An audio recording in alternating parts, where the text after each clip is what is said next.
Il est 10 heures passées à Presse Afrique TV. Mesdames, Messieurs, rebonjour. Bienvenue dans ce journal des JT pour faire le tour des actualités phares des différents journaux télévisés. Alors, 32 villages de la commune de Keur Bouki ont démarré le nouvel an dans la colère. Les manifestants ont tenu une marche. Ils demandent l'électrification de tous ces villages. Voyons tout cela avec Ousmane Dem de la TFM. Qui ont pris part à cette marche de protestation? Ça fait plusieurs années, 10 ans à peine, on nous promet de l'électricité alors qu'on ne peut pas en avoir. Les étudiants sont là, les élèves sont là, tout le monde est là, mais on ne peut pas obtenir de la lumière le soir pour faire les devoirs des enfants. Ils disent en avoir marre de vivre cette situation. Ce qui est en quelque sorte lié à des promesses électorales quand même assez stériles. Depuis 10 ans, on nous promet cela et que rien n'a été respecté. Le manque de pistes de production et d'infrastructures scolaires constitue une préoccupation pour ces manifestants. Il y a énormément de domaines qu'on pourrait citer ici, notamment Ablaye vient de le signaler, les dodanes. Oui. On a aussi le problème des routes, on a le problème des établissements scolaires, le problème des institutions de santé, le problème de l'eau. Tous ces problèmes-là, on compte en parler. Ils menacent ainsi de boycotter l'élection présidentielle de 2024. Ceci étant dit, nous lançons un appel d'urgence aux différentes autorités afin de régler au plus vite possible cette situation précaire que vivent ces populations, qui sont quand même des populations qui paient des impôts, qui sont des contribuables et qui sont complètement délaissés au profit d'autres organisations. Le cas échéant, il semble évident que nous allons, si la situation n'est pas étudiée, et en tout cas proposer une solution solide et bétonnée vers un boycott des élections à venir. Ces manifestants souhaitent une satisfaction rapide de leurs doléances. Restons toujours avec la TFM. Cette fois-ci, nous allons parler de politique. Le candidat Karim Wade s'est adressé aux Sénégalais dans une vidéo de 14 minutes. Première apparition, première prise de parole. Après 7 ans d'absence au pays, le Wade fils a livré un discours plaidoyer en faveur de la jeunesse sénégalaise. Synthèse Mambiram Diouf. C'est arbitraire qui l'aura empêché de vivre convenablement au Sénégal, d'excite Karim Wade. Sur un ton de regret, il soutient n'avoir pu accomplir tout ce qu'il désirait au plus profond de lui. Il y a plus de 7 ans, j'ai été contraint de quitter ma terre natale, le Sénégal, que j'aime au plus profond de mon cœur. Cet exil forcé, après un procès arbitraire, suivi de 3 longues années de prison, m'a interdit d'aller prier sur les tombes de mes proches. Cette séparation brutale avec notre terre et nos traditions m'a également privé de moments précieux comme la quête de sagesse auprès de mon défunt marabout, cher Sidi Maktar Mbaké, et de notre vénéré Khalife général des Mourides, Serigne Mountakha Mbaké. Le soutien infaillible de l'émir du Qatar et de tous ceux qui lui ont témoigné de la solidarité est salué.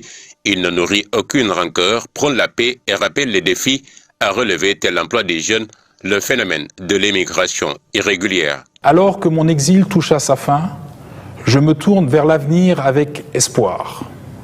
2024 est une année charnière pour le Sénégal. Nous sommes à la croisée des chemins. Continuerons-nous sur la voie de la division, de la haine, du renoncement, ou choisirons-nous l'unité, la réconciliation et l'ambition pour affronter ensemble les défis majeurs qui se dressent devant nous? Ces derniers mois, nous avons tous été les témoins d'un phénomène alarmant qui touche le cœur même de notre pays. Le drame de ces trop nombreux jeunes bravant les dangers des pirogues ou empruntant des chemins périlleux à la recherche d'un avenir meilleur en dehors du Sénégal. Ce désespoir qui les pousse à risquer leur vie, faute de perspective, est un cri silencieux qui interpelle chacun de nous. Le candidat de la coalition Karim 2024 tend la main aux Sénégalais. Nous avons l'occasion de choisir un chemin différent qui mène vers un développement inclusif, vers une économie dynamique et performante, bénéficiant à tous et vers une gouvernance plaçant l'intérêt du peuple au-dessus de tout. Candidat à la présidence de la République, je renouvelle mon engagement envers vous.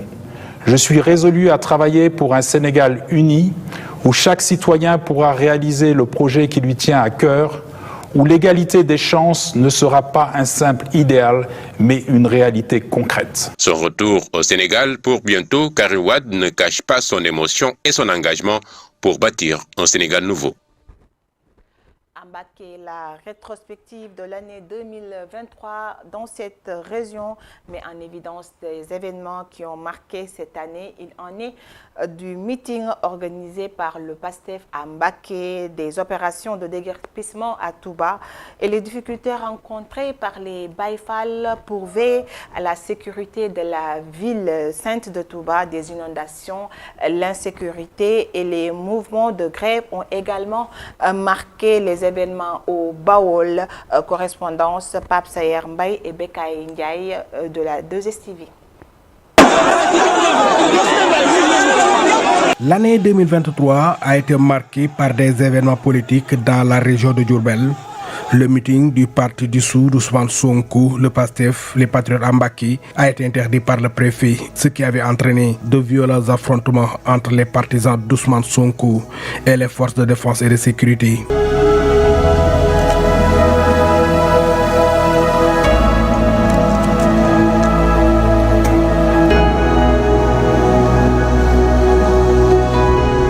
« 57 manifestants ont été interpellés et de nombreux dégâts enregistrés, des magasins saccagés et des stations de service vandalisées. Ces 47 manifestants arrêtés lors des manifestations ou suite à des déclarations appelant à une insurrection ont été finalement libérés quelques mois après. Une grande partie de ces jeunes habitent Touba. La ville religieuse de Touba a également attiré l'attention de cette année. Des opérations de déguerpissement et de désengorgement de Garbomak et de la corniche entourant le périmètre sacré de la ville sainte ont été confiées au Baye Fall par le khalife général des Mourides. La ilaha illallah, la ilaha illallah, la ilaha illallah, la ilaha illallah. Les Baye Fall sont également chargés de veiller sur les interdits et la sacralité de Touba.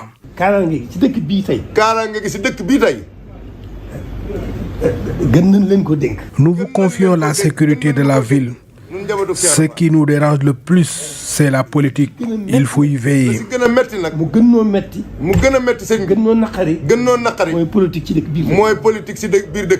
Cependant, cette mission a connu quelques difficultés avec des malentendus entre certaines populations et les Baye Fall. Des affrontements ont opposé membres de la famille de Serigne Djeri Wadane à une équipe de patrouille des Baye Fall, entraînant plusieurs blessés des deux côtés. Les Baye Fall nous ont fait vraiment du mal. Les auteurs de ces actes subiront les conséquences. Ils seront la vraie personnalité de Serigne Djeri Wadane. Nous avons enregistré plusieurs blessés. Les divergences autour de cette mission confiée au Baye Fall se sont intensifiées. Plus tard, l'affaire du village de Thiaifali a suscité une nouvelle confrontation entre les Baye Fall et les populations. Moustapha Niang, l'un des patrouilleurs, a été tué par balle. Une dizaine de personnes arrêtées par la gendarmerie ont été déférées à Diourbel. Les inondations, la région en a beaucoup souffert. Diourbel, Touba, Bambey, toutes ces localités ont vécu des moments difficiles à cause des eaux pluviales durant cette année 2023. Les difficultés ne se limitent pas aux inondations car l'incendie du marché Ocass de Touba reste encore dans les esprits. Les ministres du Commerce et celui de l'Intérieur avaient effectué le déplacement en urgence pour s'enquérir de la situation. Nous avons mobilisé tout le matériel de secours disponible aux environs de Touba. Heureusement, avec la violence de cet incendie, ça n'a pas duré. L'insécurité est également préoccupante. Malgré les moyens conséquents fournis par l'État avec le renforcement des équipes et l'ouverture de nouvelles brigades de gendarmerie dans certaines localités de la région, les malfaiteurs ont fait parler d'eux. Des agressions ont été enregistrées de Bambey à Mbacké Touba en passant par Diourbel, entraînant souvent la perte de vies humaines dans toutes ces différentes localités. Dans le domaine de l'éducation, le complexe universitaire Cheikh Ahmadoul Khadim a été inauguré en 2023 en présence du chef de l'État et du khalife général des Mourides. C'est un projet qui a été toujours au cœur des priorités des différents khalifes généraux des Mourides. Le marabout a eu le privilège de le réaliser. Toujours dans le domaine de l'éducation, quelques perturbations ont été observées avec des mouvements de grève à l'université Alioune Diop. Les étudiants ont souvent fait parler d'eux.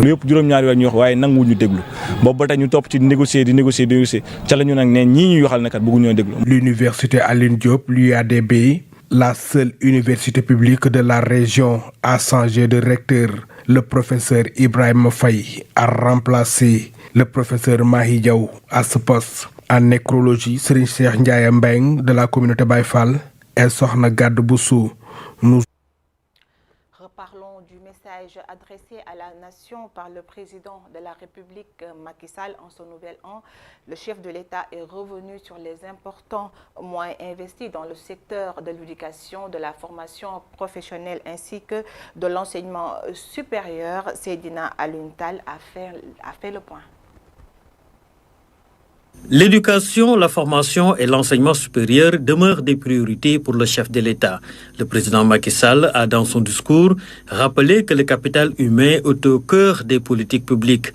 Depuis 2012, d'importantes ressources ont été investies dans l'éducation, la formation et l'enseignement supérieur. Raison pour laquelle, selon le chef de l'État, ces secteurs occupent le premier poste budgétaire du Sénégal.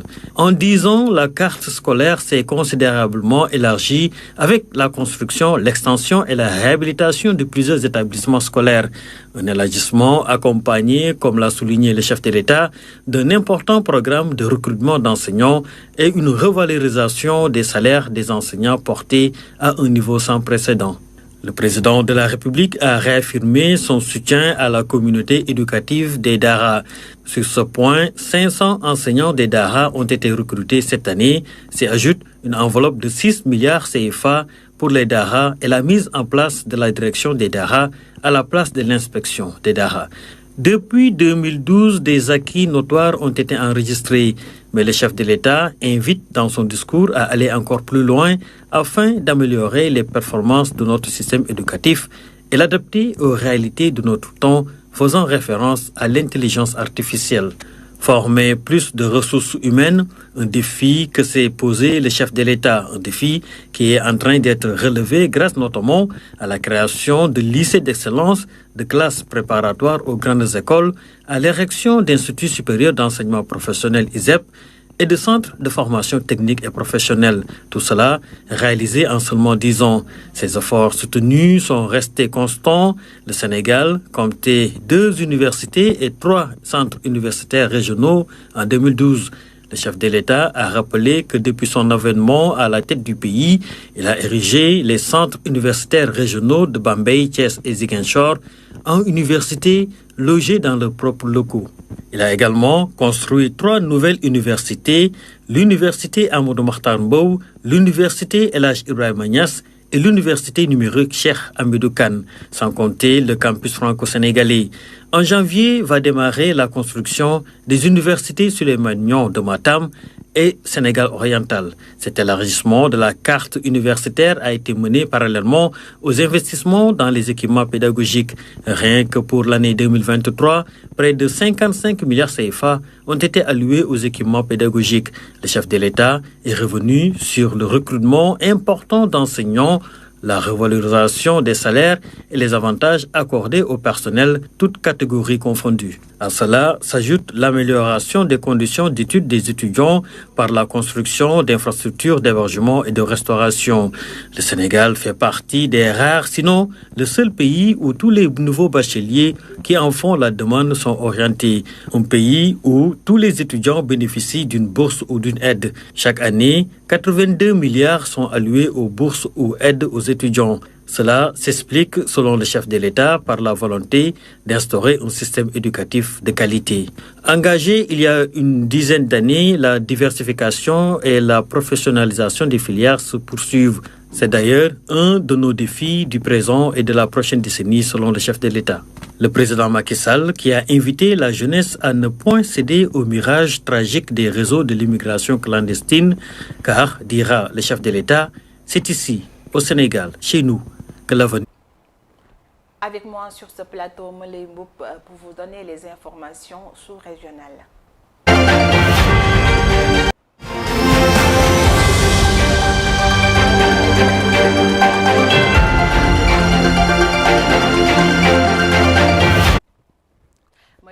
Bonjour. Oui, bonjour Amina. Vous allez bien? Ça va très bien, merci. Alors, pour les informations sous-régionales, en Guinée-Conakry, le chef du régime militaire annonce un référendum constitutionnel en 2024. Oui Amina, le chef du régime militaire en Guinée, Mamadi Doumbia, a annoncé l'organisation d'un référendum constitutionnel en 2024, étape vers un retour des civils au pouvoir.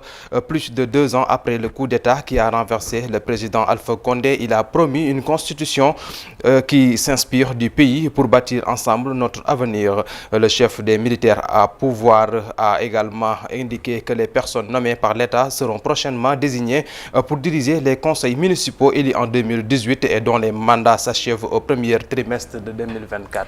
Alors, au Tchad, l'ex-opposant Succès Masra, nouveau Premier ministre. Oui, Amina, Succès Masra, l'opposant tchadien rentré au pays le 3 novembre dernier après un an d'exil consécutif à la répression sanglante d'une manifestation à laquelle il avait appelé, a été désigné Premier ministre du gouvernement de transition ce 1er janvier 2024. L'annonce a été faite par le secrétaire général de la présidence Mohamed Ahmad Alabo. Son futur gouvernement aura pour mission d'organiser des élections devant mettre un terme à la transition ouverte en avril 2021 à la suite de la mort de l'ex-président Idriss Déby. Au plus tard, en octobre 2024, le gouvernement dirigé par le président du Parti des transformateurs devra en particulier mettre en place l'angle d'autorité électorale prévu par la loi constitution et élaborer une loi électorale. Alors au Kenya, on nous annonce l'arrestation de 2 suspects dans le meurtre de l'athlète Benjamin Kiplagat. Oui, Amina, la police kenyane a procédé à l'arrestation de deux suspects hier lundi. De 2 personnes ont été en lien avec l'assassinat de l'athlète d'origine kenyane Benjamin Kiplagat. Le corps de l'athlète évolue sous les couleurs du drapeau ougandais a été retrouvé tôt ce dimanche dans une voiture dans les environs d'Elboré près d'une école secondaire de Kimumu à 6 heures de route de la capitale de Kenya, Nairobi, selon le commandant de la police du sous-comté Moïben, Stéphane Okal. L'un des suspects a été arrêté hier lundi dans le comté de Ouazin-Goussou, tandis que le second a été localisé dans le comté de Transa-Nzao. Benjamin Kiplagat participait très souvent à des réunions tard dans la nuit en compagnie d'autres athlètes à Elgoyo, Marakwet.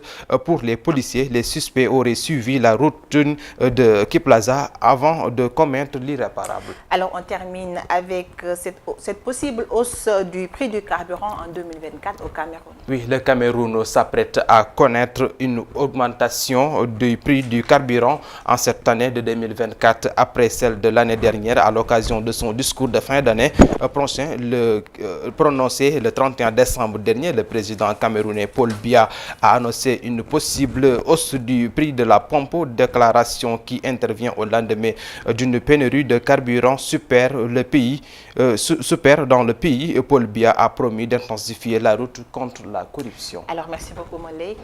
Mesdames, Messieurs, c'était tout pour ce journal des JT. Restez scotchés avec nos programmes. Tout à l'heure, vous aurez votre émission, comme d'habitude, Midi King, avec Guéda Dogué et son équipe. À tout.